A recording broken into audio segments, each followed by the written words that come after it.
wonderful presentation, and I am blushing a little bit, but I will try to entertain you as I'm well known for that. So what I will do, I will share my screen now and cut my camera because you all know that I have a very bad connection. Okay, so normally you are able to see my my full screen. Yes. Okay. So one of the problems of early mosques in West and East Africa is their identification and chronology. But there is a common link amongst the early mosques in Sub Saharan Africa. It is a preponderant role that what we call now today the religious minorities of Islam, notably the Ibadi and the Ismaili. These groups, which emerged from the Shiite and Kharijite movement, were at the origin of the Islamization of Sub-Saharan Africa, but also of the introduction of mosque architecture. Until today, Sub-Saharan African architecture has retained this earliest form of Islamic architecture. Here you can see the two areas that I will discuss today. We will start with East Africa, and then we will move to West Africa. According to the annals of Oman, the brothers Suleiman and Said left Oman with their relatives to seek refuge in Africa at the time of the conquest of their country by Abd al-Malik in 692. The Ibadi, expelled from the Persian Gulf and southern Arabia, formed one of the first Muslim communities of refugees in Africa. The Chronicle of Kilwa states specifically that the two brothers professed Ibadi doctrine in the city. When the Shirazi arrived in Kilwa in 957, a mosque had already been built on the island and was directed by so-called infidel. The term infidel could mean that he simply belonged to a Muslim sect of a different confession of the newcomers. And he might be, the first one might be Ibadi. Shiite groups were violently repressed by the Abbasid rulers, in particular from 762 to 799, but as early as 739, a wave of migrants left the coast of Iran and Iraq for the south of Somalia. In the following year, they were joined by Zaydi Shiite from Yemen. The Zaydi were one of the Shiite groups persecuted by the Abbasid who migrated to the Red Sea and the African coast. They are reported to have been seen in Pate in the northern Kenya in 760, and in Yemen in the 10th century, where they formed a community which exists today. In the 10th century, Ibn Okal and Al-Masudi said that the Janj, the people of East Africa, adorned numerous gods and idols. In the 12th century, the situation has hardly changed, and Ali Idrisi declared that most of the Janj towns, such as Mombasa or Malindi, were still pagan in majority in 1154. And the inhabitants of Barawa in Somalia, worshipped erect stones. This first surface Islamization affected above all the ruling classes, which adapted themselves to a new culture and a new language of particular use for trade, Arabic. The pivotal years between the 10th and the 12th century were a period of change in the Muslim world. With the fall of the Abbasids, led the partitioning of the Muslim empire into a mosaic of rival states, which disrupted trade in the Persian Gulf. It was also the golden age of what we call the Shiite kingdoms in the Muslim world. The Karmashians, the members of a religious movement based on messianic ideas of radical Shiism, created a powerful and prosperous state independent of the Abbasid Caliphate. This state was centered in Bahrain and extended its influence to the east coast of Arabia, as far as the south of Iraq. Karmashian kingdom was supreme in the Persian Gulf from the 10th to the 11th century. The dynasty ended in 1077, and numerous Karmashians migrated to the coast of Benadir, with nowadays Somalia. Between 932 and 1062, the Buyids settled in Baghdad, and it was a temporary return of a Shiite dynasty. The Swahili dynasty in the Yemen was to have close dealings with the Fatimids of Egypt in the 11th century. and Ismaili dynasty controlled the Sindh in Pakistan or West Pakistan in 980, and they had political and religious relationships with the Fatimid Caliph of Egypt. Numerous African urban centers were created between the 10th and the 11th century, and architecture in stone developed, first affecting mosques and large storehouses of merchants. This period saw the establishment of the Swahili city-state. The destruction of Siraf, the port of Shiraz, by an earthquake in 977, followed by the fall of the Buid in the 11th century, led to a massive exodus of Persians who migrated to the islands of Kish and Hormuz in the Persian Gulf, but also to Jeddah on the Red Sea. According to Ibn al-Mugawir, the people of Siraf reached the Yemen and then Jeddah, where they were expelled in 1081 by a decree of the religious authorities in Mecca. Their migration seems to come on and end in the last years of the 11th century. Wherever they went, they appear to have been formidable builders. The exodus of Shiraz, which affected the whole Indian Ocean, since numerous oral traditions of Swahili cities claim to have been of Shirazi origin. According to Swahili local traditions, the first mosques in stone are associated with the Persians, the best known being the Chronicles of Kilwa. Between the 11th and the 12th century, the techniques of construction of the Swahili mosque became extremely elaborate. The principal characteristic of the mosque of this period was the exclusive use of sea coral, well cut into little quadrangular ashlar blocks with horizontal bedding on lime mortar. We'll come back on that later. As I explained in an old article in 2009, Shirazi designates far more than the town of Shiraz in the Persian, and the Persian port of Siraf. It covers a number of populations from the Persian Gulf who arrived in East Africa at a very early stage and share common religious values such as Shiism, Karmashians, and Ismaili. Consequently, the term brothers in the Chronicles of Kilwa could be interpreted as Irwan, religious brothers, and the Sultan as a spiritual leader. Yaqut, for example, reports that in 1116, the leader of Pemba were Shiite refugees from Kufa. A new balance of power emerged in the 13th century, and the small Shiite groups of East Africa were replaced by massive immigrants, mainly from Safid rite. In 1331, all the Shiite groups seems to have been absorbed by the Sunni, and Ibn Battuta encountered only Sunni Shafi'ites on the entire coast. The 13th century was a period of transition in which the Swahili Masons abandoned the use of coral sea blocks, and they preferred to use fossil coral limestone.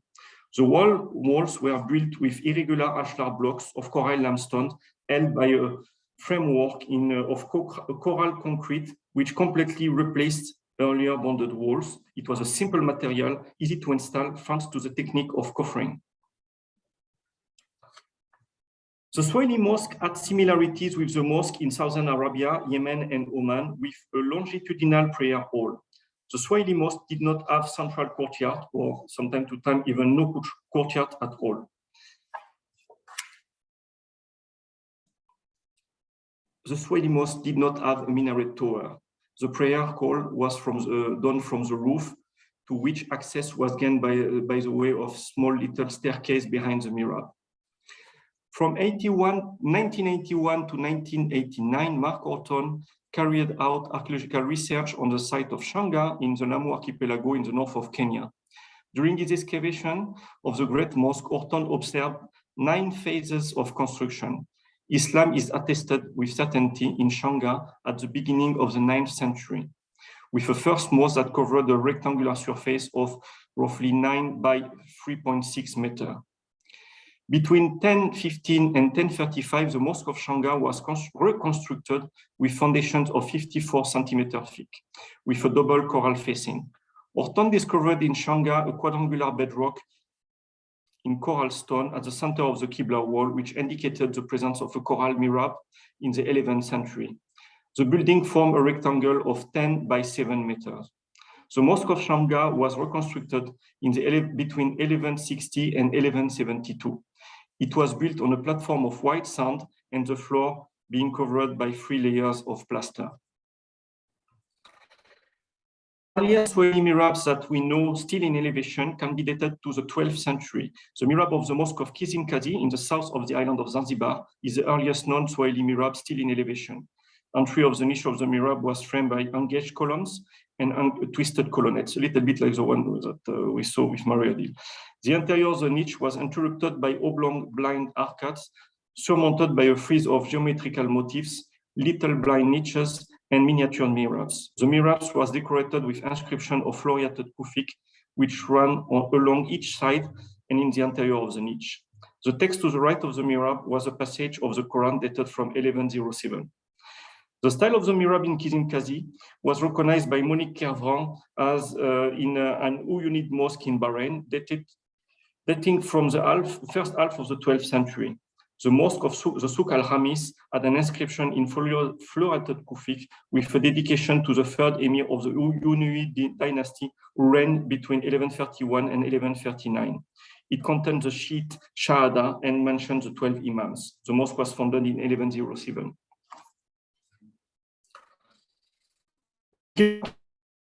Divided into two parts. The northern part corresponds to the old earlier mosque dated from the 12th century, and the southern part is a later extension from the 14th, 15th century. According to the chronicles of Kilwa, the first mosque was built between 1131 and 1170. It had a rectangular plan measuring 11.8 by 7.8 meters.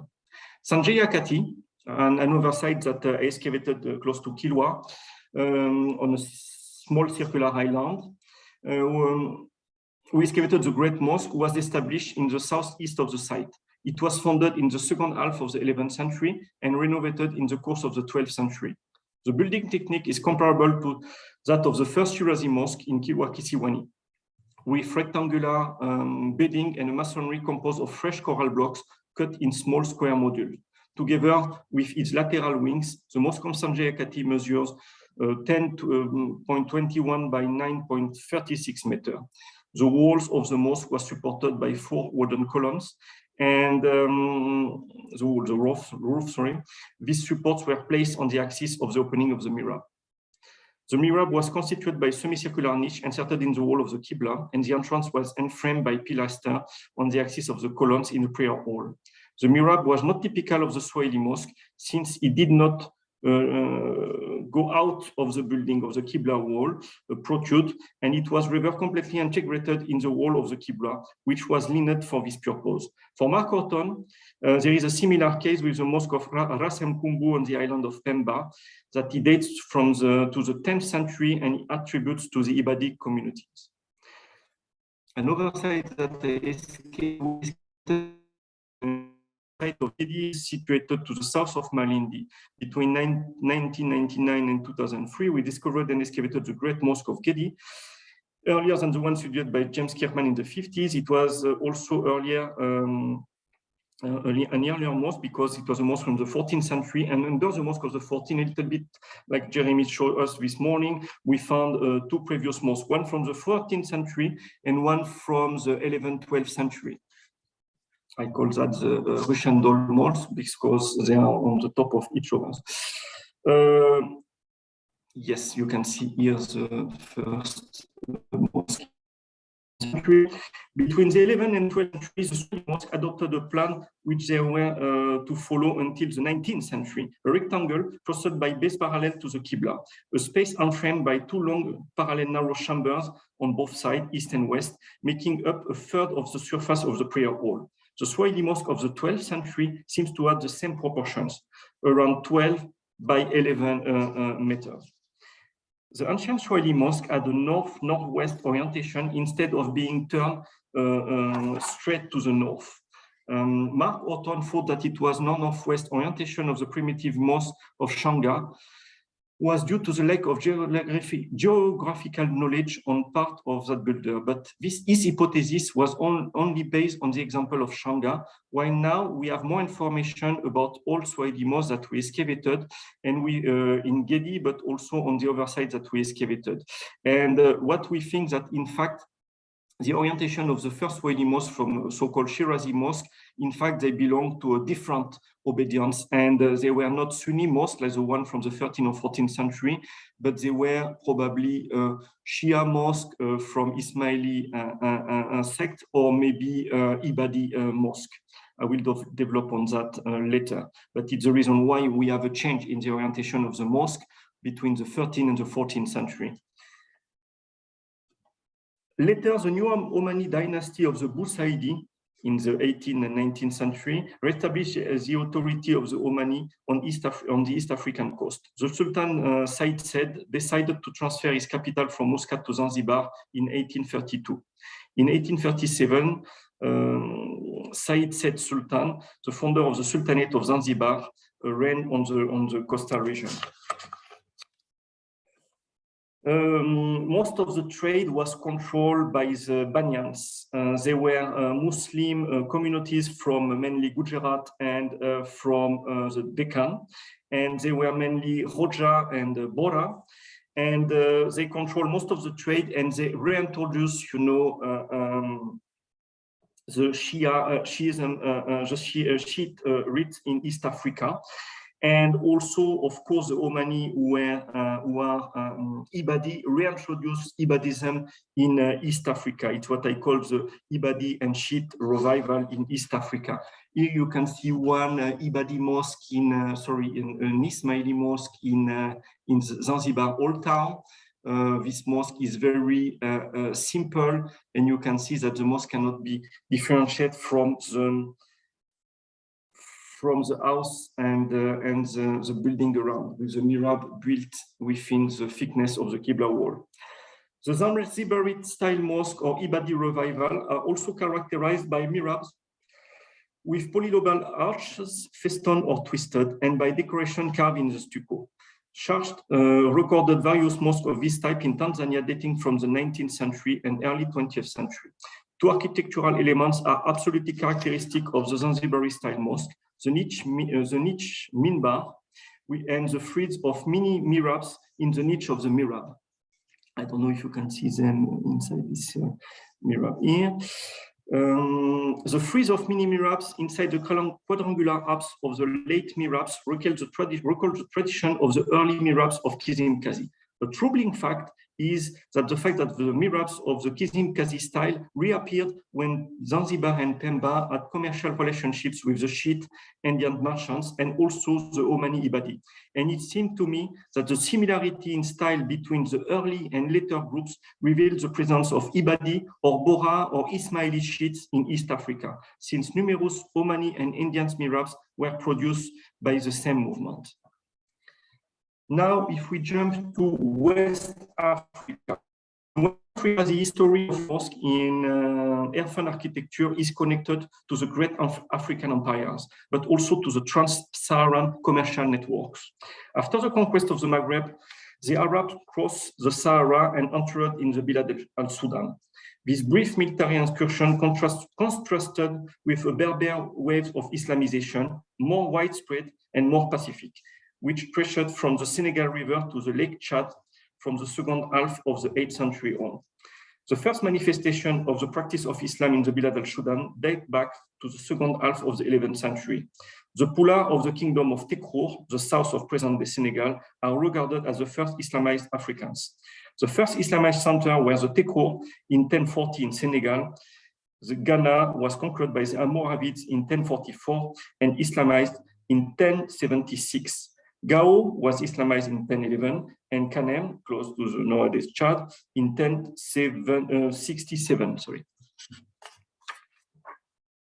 West Africa was Islamized in two main phases. First, by mainly Ibadi Kharijite Islam, tolerant and highly syncretic, reserved for the elite, and then in the 12th and 13th century, by a Sunni Malikite Islam spread among the people by the great empires of West Africa.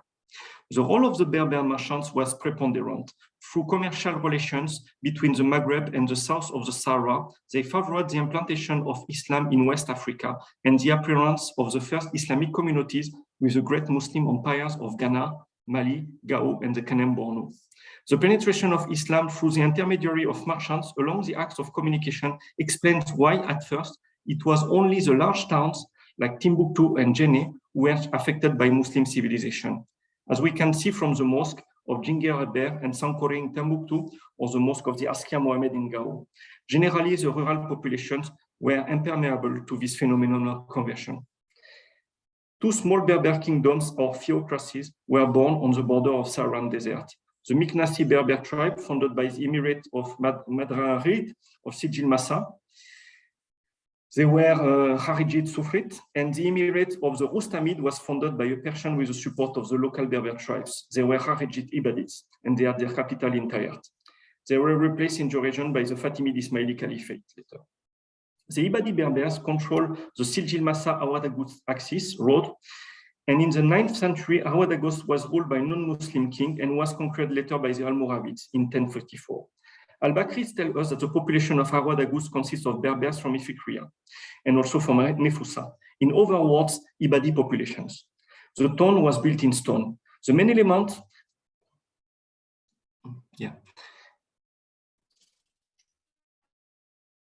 the main elements of the mosque in, of Kombisale, yes. The main element of the mosque is excavated by Raymond Moni and later by Serge Robert.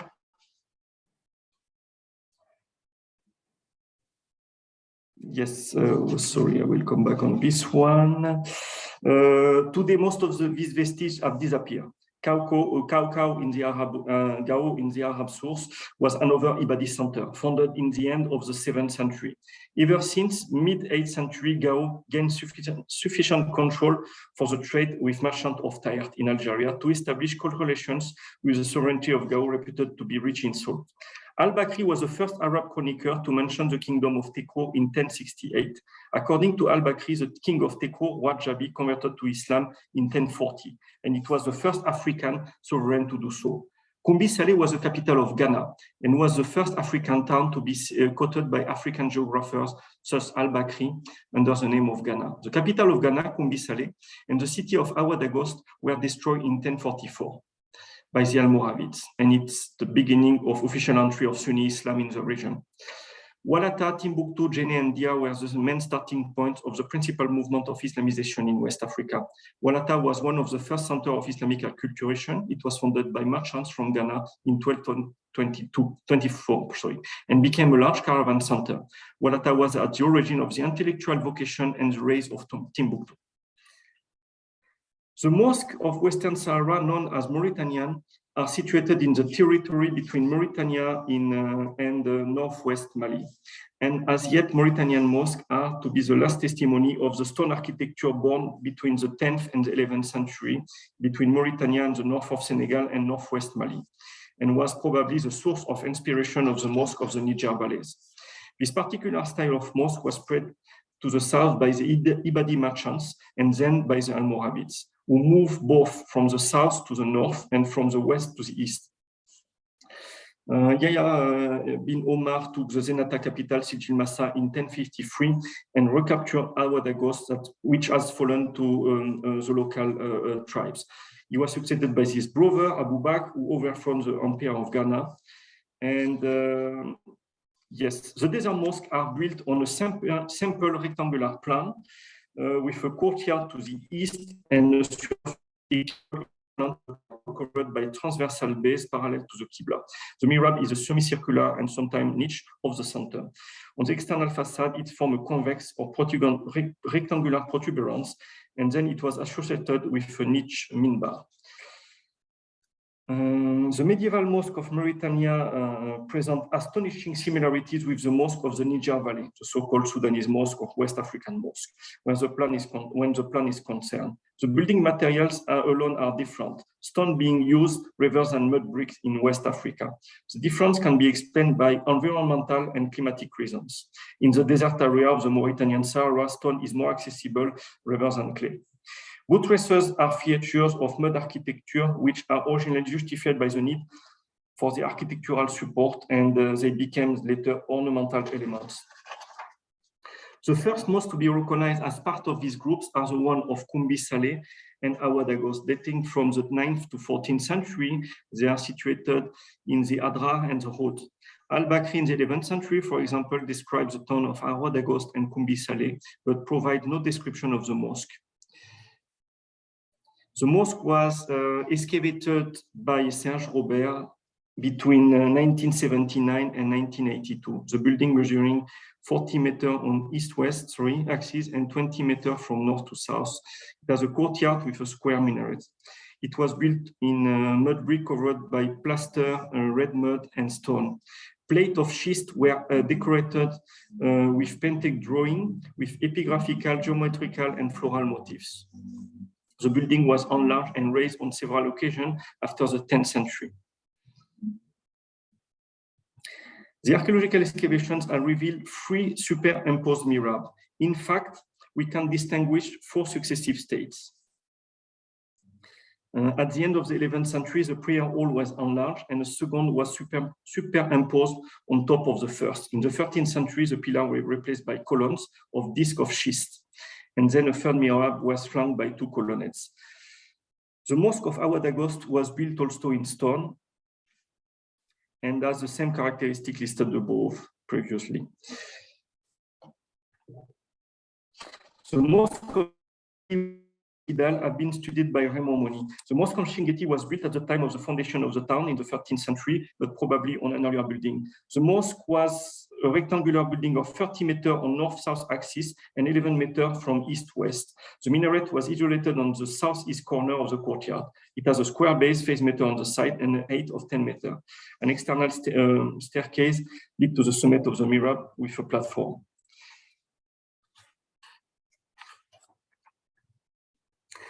Walata, Timbuktu, Djenné, and Dia were the main.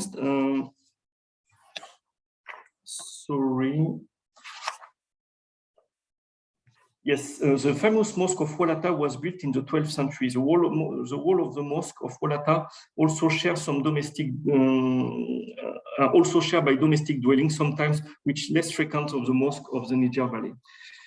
Could it be an Ibadi tradition? You know, the fact that mosque and houses, they are very similar. The triangular zigzag decoration of the niche and the ventilation shaft of the house and the mosque of Walata can be found again in the mosque of Sankore in Timbuktu, maybe again an influence of the stone mosque of Mauritania. Between the 8th and the 12th century, Saharan Africa experienced simultaneous Islamization, urbanization, and the emergence of political entities. The earliest mosque which we have the trace are the one of Koumbi Saleh and Awadagos from the 9th to the 13th century. They belong to the Mauritanian group of stone buildings from the Sahara domain. In the region of the Niger River, the mosque of Niani and Djenné date to the 13th century. Djingaber and Sankore in Timbuktu, Dire and Goudam, and the old mosque of Gao Sané date to the 14th century. These sites are connected to the trans-Saharan trade and constitute the largest urban port from the medieval West African kingdom. The origin of the style of the Niger between the area of the kingdom of Ghana, Koumbi Saleh, and the Niger bent between Sigou and Gao. It seems that they have been derived from the stone mosque of Mauritania, founded as early as the 11th century in Koumbi Saleh, in the 12th century in Wadan and Walata, then Shingeti in the 13th century and Tichit in the 14th century. The construction of mosque stone would have been introduced before the 11th century in the southwest of the Sahara in a context of precocious Islamization and through the intermediary of the western trade route and the Ibadi. After the Almoravid conquest, the building techniques would have been transmitted to the town of the northern Niger belt and the inner Niger delta, like Dia and Djenné. And after the exodus of the Sangra Nogo, with the fall of the kingdom of Ghana, where they they were originated. The Almoravid movement, in fact, pushed this architecture to the south and the Niger Valley. The encounter between the form of the stone mosque of the desert and the African tradition gave birth to the West African style, represented by the mosque of bucket bricks of Djenné, Gao, and Timbuktu in the 13th and 14th century. Over the years, this kind of mosque became increasingly important and distinguished Jerusalem from the other building. The first mud mosque of the Niger Valley, such as Djinguer and Sankore in Timbuktu, are completely adapted to the urban landscape and merge with the other buildings with their low and featureless shapes, except for the minarets. In contrast to the mosque of the region of Djenné, with very impressive and vertical structure isolated in the marketplace. There were no minarets in Mali before the second half of the 16th century. These early monuments were clearly impregnated by the sobriety of Ibadi Mosque from the Bzab. Here you can see the building construction with the old so-called Djenné bricks, who are round. The other one who are square are called the bricks of the white or the European bricks. And here you can see the coating of the mosque. I think it's in Djenné. The earliest monuments were clearly impregnated by the sobriety of Ibadi Mosque of the Mzab. The role of the Ibadi Kharijit seems to have been essential in the first century of Islamization of West Africa. The Mosque of Agadez, together with his neighborhood of Azilik Takada, dating from the 16th century, was the first mosque with a minaret in the north of the Niger Valley type, south of the Sahara. The mosque with a minaret group of the pre-Saharan steppe are most of the time austere. They indicate a powerful Islam at the time of the great trading post of the trans-Saharan commerce. The Mihrab Tower in the Niger Valley style seems to evolve from a low hemispheric form in Gao and Timbuktu to a slim rectangular tower characteristic of the group of the Middle Niger Valley. The mosques of the first type are rare today. They are only to be found in isolated sites as Dougouba, for example, and Sebi, dating from the 18th and 19th centuries. They are quite late, but they kept old tradition, or in Kawara, dating from the 7th century. The step tower, typical of the entire region of the Niger Valley, is far more recent. The Mozabites are people living in the south of Algeria and Tunisia and in the Mzab. And they are Ibadi. You can see that on the map, but we have also Ibadi on Djerba Island. They are a branch of Kharijit, and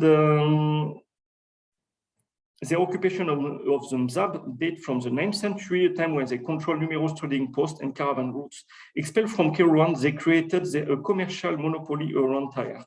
After the fall of this commercial empire in 910, the Ibadi withdrew to the Algerian and Tunisian Sahara and to the Algerian Sahara, and the Tunisian island of Djerba. Certain Ibadi founded different establishments in the vicinity of the oasis of Ouargla, but then they were again driven out and sought to region, which is difficult enough to reach for the oppressor to be chased from the area. The Mzab then became a principal Ibadi center from the 11th century on.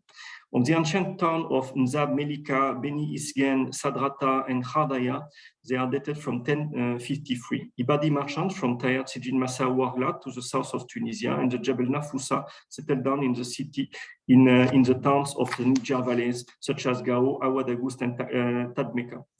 The mountain range of Aïr was also crossed by Ibadi of Tripolitania, halfway between Radames and Ibadi center from the mid-8th to the 11th century, Katsina. And so the Ibadi influence reached Sub Saharan Africa by the trans-Saharan trade routes. Sijil Massa and Tadmeka remained Ibadi center until 1083. Then they were driven out by the Almoravid Berbers. At the beginning of the 12th century, Ibadism was gradually replaced by an Orthodox Sunni Islam of the Maliki tradition. The Ibadi played an important role as missionaries and traders. They penetrated the Sudan well before the Orthodox Sunni, and according to El Fassi and Erbeck, it is likely that the decision to adopt Islam of some of the first Sudanese converts was due solely to the proselytism of the Ibadi. The traces of the dogma of the Ibadi faith had disappeared in Sub-Saharan Africa. On the other hand, the influence of Ibadi architecture can still be seen in the religious architecture of the mosque of the Niger valleys, which with which the Ibadi Mosque of the Jebel Nafusa have analogies, notably the very austere mihrabs and the absence of a minaret with a simple stairway leading to the roof of the mosque for the prayer call. The minarets of the mosque of Agadez and Timbuktu, such as Djinguereber, Sankore, and Sidi Yahya, bear some resemblance with the mosque and the tombs of the Mzab. The Ibadi Mosque of El Golea and Insala has some similar characteristics, with a mud architecture with rounded and pointed pinnacles, pyramidal mihrab towers like in Insala, or truncated pyramidal tower of the Ksar of the Merabtin. According to Charles, the absence of a minbar in the Fulani mosque is the result of an Ibadi influence. And indeed, since the fall of the independent state of Taert in 908, the Ibadi had no longer imam, and they did not say their Friday prayer. Overall, the Ibadi mosque of the Bzab do not have a minbar either. The first Africans to be converted formed part of the elite. They were mainly merchants and local leaders. It was a non-uniform and tolerant Islamization. Early mosques in Sub-Saharan Africa were Harijite and Shia, mainly, so more specifically Ibadi and Ismaili. The dissemination of the mosque architecture was done by the land roads through the Sahara Desert and by the sea roads through the Indian Ocean. The legacy of the Ibadi and Ismaili, and more globally the Harijite and the Shiite, is immense in Sub-Saharan Africa. They are at the origin of the West African Mosque and the Swahili Mosque. After the 13th century, Africans adopted Sunnism in mass, Sunni Shafi'i in East Africa and Sunni Maliki in West Africa. Thank you for listening.